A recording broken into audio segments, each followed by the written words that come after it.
ছয় বন্ধুর একদিনের অভিযাত্রা, জামালপুর জমিদার বাড়ি মসজিদ। প্রতিদিনের ব্যস্ততা আর একঘেয়েমি দূর করতে আমরা ছয় বন্ধু মিলে ঠিক করলাম একটা ছোট ভ্রমণ দরকার। গন্তব্য হিসাবে বেছে নিলাম ঠাকুরগাঁও জেলার জামালপুর জমিদার বাড়ি মসজিদ। প্রাচীন এবং ঐতিহাসিক স্থাপত্য জমিদার বাড়ি মসজিদ।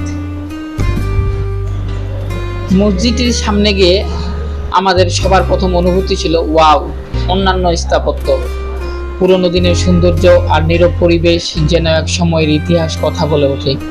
মসজিদের দেওয়ালে ছিল কারুকাজ আর চারপাশে ছায়াময় গাছগাছালি।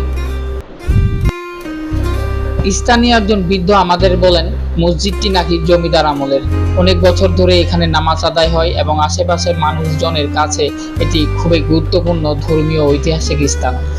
আমরা কিছু সময় মসজিদের ভিতরে ও বাইরে ঘুরে ঘুরে ছবি তুললাম এবং সেই সময় যেন পিছনে ফিরে গেলাম। ভ্রমণ মানে শুধু নতুন জায়গা দেখা নয়, বরং বন্ধুত্ব, স্মৃতি আর নিজেদের একটু খুঁজে পাওয়া। জামালপুর জমিদার বাড়ি মসজিদের আমাদের এই সুযোগ দিয়েছে।